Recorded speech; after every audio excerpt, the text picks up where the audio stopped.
Well,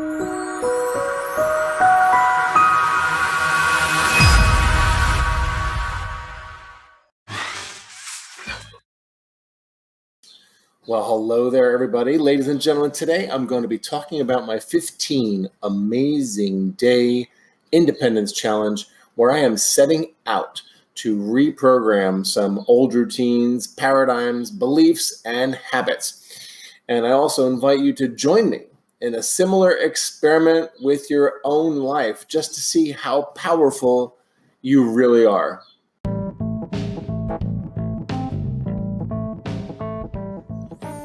Welcome to the Blueprint of Living an Extraordinary Life podcast.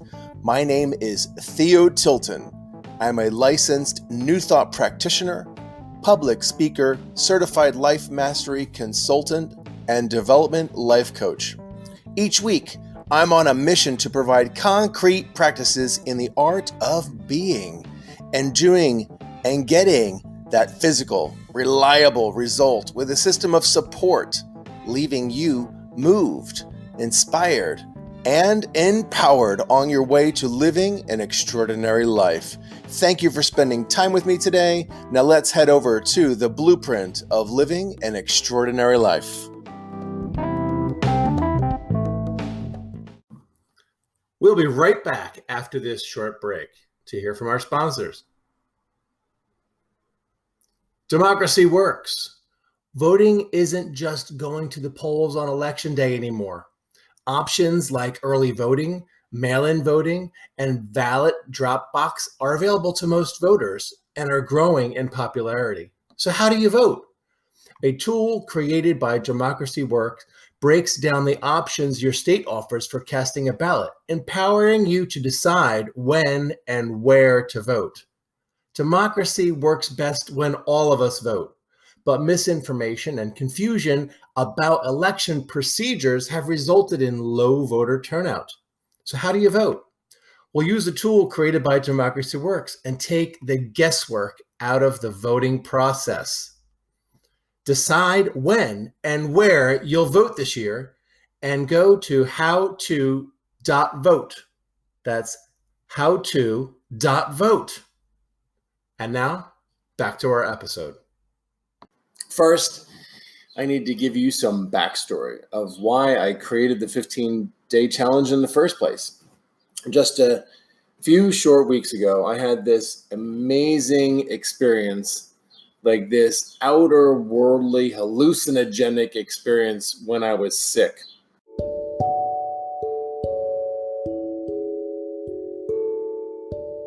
I thought I had the coronavirus and I tested negative twice. It's still unknown as to actually what I had. However, I will tell you that I had chills, shivers, headache, body ache, body temperature over 102.7 for about 5 days. And it even landed me in the hospital after I called 911 on myself. I woke up at 1:30 in the morning and my temperature rose up to 103.6 and it scared me. I found myself after that experience getting home, reaching out to friends and family and other spiritual practitioners to pray for me that I would be healed and restored and rejuvenated as quickly as possible.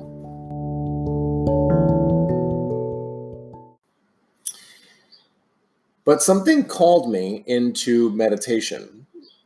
One afternoon while I was resting, I decided to meditate. And something came to me in the meditation. I kept seeing this word silence. At first, I didn't know what this meant. And then I began to ask the question, what does this silence mean? And immediately I was flooded with images of unplugged cell phones and televisions. No devices, no news, no email, no computers, no music, no sounds of any sort coming from anything. Oh yeah, even Alexa. There was actually no hesitation whatsoever. I immediately jumped into action and I planned on having a 48-hour silent retreat at my own home. I had never done this before. I never did a silence retreat. I've always heard of other people doing it, other spiritual leaders, ministers, practitioners, yogis, people who practice yoga, and hearing all the stories that come out of it and all of the epiphanies that they had from, or transformations that occurred during their silence. And I always had it in the back of my mind that maybe one day I'll do this. Well, I have to tell you, I was never so inspired to do something so quickly, so fast.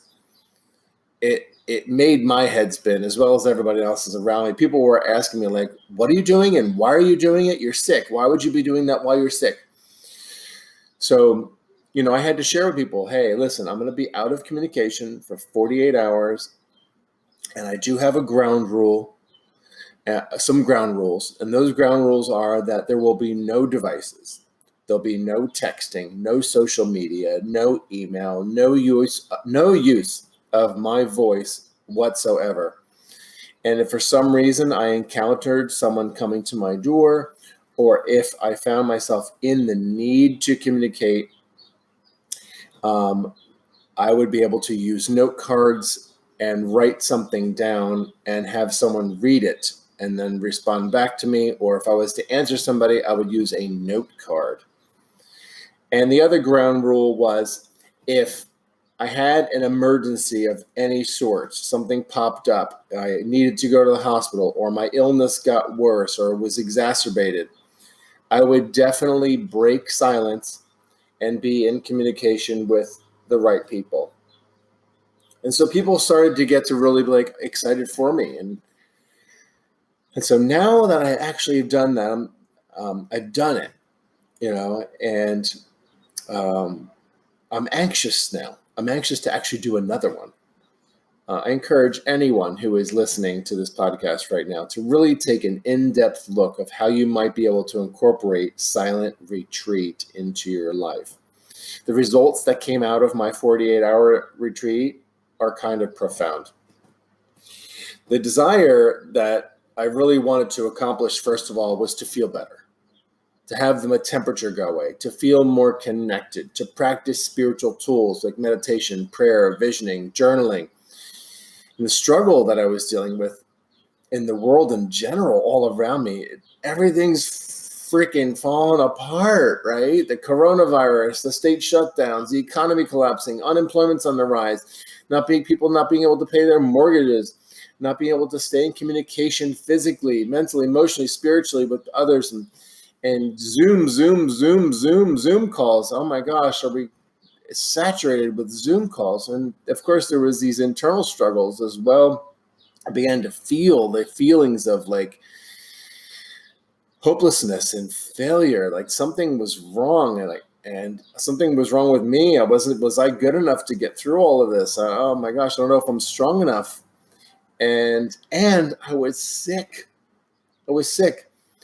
And I was beating myself up for being sick, if you can believe that. So what's amazing is I just decided to jump in. I did it. And during the first 24 hours, something very interesting happened. Right before going to bed on the evening I started to notice that I was hearing things, specifically classical music. There was no radio playing. I thought it might actually be the neighbors playing some kind of music. And I know my neighbor in the back, she plays piano. And so I was wondering if that's what it was. And I started to get curious. And I noticed that there was something running. So my fan, I had a fan running in the bedroom to keep me cool. And I was like, you know what? I'm curious as to what that music is. Let me turn the fan off and see if I can hear it more clearly. And when I turned off the fan, all of a sudden the music disappeared. And when I turned the fan back on, the music returned. I didn't quite understand what was going on. I chalked it up to some type of auditory hallucination, like I was hearing things that really weren't there. And then later on that night, I was getting closer to actually going to sleep, laying in bed, the most bizarre thing began to occur visually. The walls of my room, the ceiling, the floor, all the four walls, everything seemed to disappear. And I saw this grid, it reminded me of like Star Trek in the holodeck, or where you're in this world, but it's really not real. It's all fake, and it's all being created and manufactured by this like matrix. And I saw like lines and a grid appear, a grid of light. And I began to think to myself, oh man, what the hell did I take? Boy, did this temperature really hit me. And am I hallucinating? Is there like a major side effect? Am I going crazy? And so I decided to say to myself, no, you're not going crazy. You know that this is going on. If I was going crazy, I would think that this is real. And a part of me knew that it wasn't real. Like I would blink my eyes and all of a sudden the natural room would come back. And then a few seconds later, boom, the hallucination would come back. So I knew that there was something going on. I didn't quite know what it was. I didn't know if it was the medicine that I was taking, if it was the fever. But what I decided to do was have fun. I decided to have fun and pay attention. And something came around. I actually started to ask the hallucinations questions in the silence. I wasn't speaking out loud because I committed myself to not speaking, but in my mind, I started asking questions. And the hallucinations started to show me numbers and words and images of the things that I was asking for. And I started to be in amazement. I thought I was seeing something, like I was seeing the operation of the universe the way that it actually works. I was seeing like something that was occurring, like the veil was being lifted. And I was seeing how it all worked or something like that. I began to get really present to the plasticity of the universe and the fact that over the past 5 or 6 months, I had stopped using my spiritual tools. In fact, I was simply surviving and fixing my life, no longer creating my life, living at the effect of the world around me. The world was telling me what to think and when to think and how to think it. And this was like the biggest epiphany that I had during the 48 hours of silence. And all of a sudden, immediately, as I was closing up the 48 hours, I began to feel commitment. I began to feel alignment with the words that were coming out of my mouth and the integrity and the responsibility for what I wanted to create in my life as a co-creator. And I began to design a plan, and I brought into focus everything that I wanted to experience and identify all the places where I had stopped practicing spiritual practices and tools, personal development tools, that I have been using for 15 years. And this epiphany is what led me to creating the 15-day challenge. So what is the 15-day challenge? Well, the challenge is 15 days of practicing or not practicing. So I'm either practicing something that I want to incorporate into my life even more, or I'm no longer going to practice something for at least 15 days of something that I want to stop practicing. Incorporate this in multiple areas of my life. So I looked at health and well-being. I looked at love and relationships and communication. I looked at my vocation. I looked at time and money freedom. And I came up with a list of 15 practices. And that 15 practices of what I was either going to be doing or not going to be doing for the next 15 days straight. So here they are. Number 1, no sugar. Number 2, no alcohol. Number 3, no starch. Number 4, drink 1 gallon of water per day. Number 5, implement intermittent fasting or snake fasting daily for the next 15 days. If you don't know what snake fasting is or intermittent fasting, I'll have to share with you what that is on a different episode. Jump rope daily, starting with 2 minutes and adding a minute every single day. Day 2 would be 3 minutes. Day 3 would be 4 minutes. Day 5, so on and so on and so on. So I would keep adding in a minute, which, like I tell you, that's going to be challenging. Number 7, push-ups. Starting with 25 and adding 1 repetition every day. So it'd be like day number 2 would be 26. Day number 3 would be 27, so on and so forth. Getting 8 hours of sleep, meaning going to bed by 10:30, waking up somewhere between 5:30 and 6. Walking, jogging, running, at least 2 miles a day. Number 11, when I eat only keto-based meals. Because remember, no sugar, no starch, no alcohol. Only keto-based meal. Number 12, glute exercises. I've been noticing as I'm aging, getting into my upper 40s, that there is something going on with my backside, and I want to improve the way my backside looks. Yes, there it is, ladies and gentlemen. Glute exercises on a daily basis. 20 minutes, number 13, 20 minutes of meditation daily. Why I put this in here, I declare that I meditate every day. I've been noticing for the past 3 months during this silent retreat that I have not been meditating daily. And so this is a practice to pull back into my life, the practice of meditation.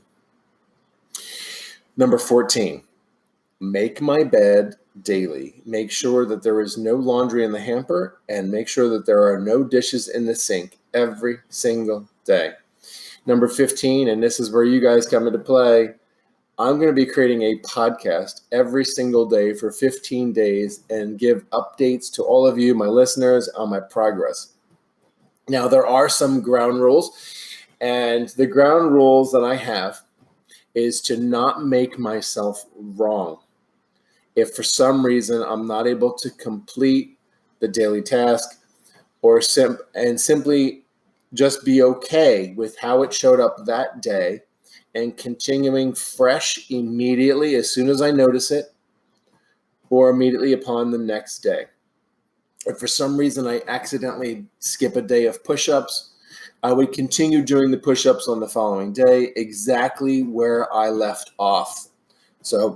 Or where I should be, rather. So example, if yesterday was the day where I hit 30 push-ups and I skipped it by accident, but tomorrow is the day where I'm doing 31, I will pick up right where I left off and I will do 31. All right.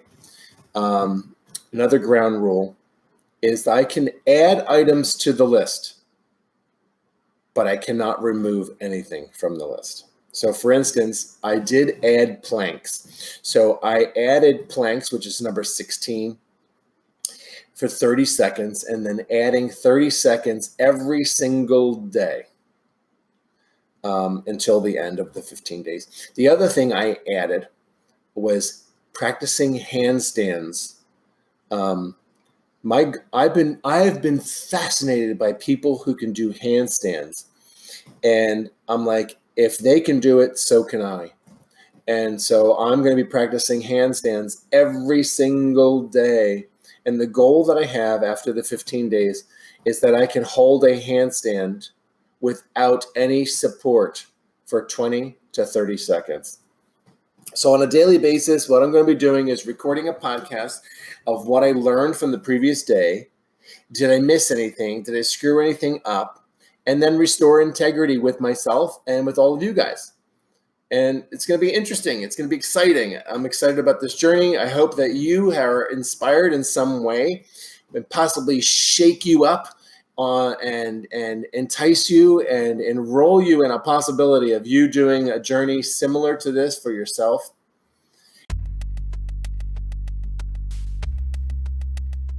Because it's a true test. It's a true test of us being a co-creator in life and testing out the power that you are as a co-creator. That you truly can create anything that you want in your life. You simply have to state it, say it out loud, believe it, and start taking action steps in doing it. I know that the result of this challenge is going to be weight loss, strength, stamina, emotional fortitude, spiritual strength with my practices and meditation, confidence. A whole bunch of things are going to be coming out of this. So I invite you to create your own journey. I'd like to hear from you. So you could simply click on the messaging button in Anchor. You can leave a comment or a question, and I can chat with you on a different podcast. That's it for today. Thank you so much. I'll be sending out another new episode as soon as possible, daily. Talk to you soon. Thanks. Bye.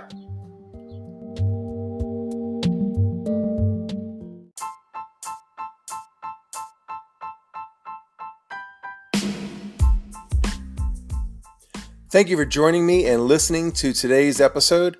I trust that there is something that you experienced on today's podcast that has left you touched, moved, and inspired. I would love to connect with you. If you're an Anchor member, you can leave me a message and leave any kind of question that I can answer on future podcasts. If you'd like to hear more about Life Mastery, Dream Builder, or other personal development programs that I coach with my clients, you can email me directly at theo@theotilton.com, and you can find me on all social media channels, including Facebook, Twitter, Instagram, LinkedIn, and YouTube. My handle is Theo Tilton. Also, you can find me on Facebook at Theo Tilton Coaching. Thank you.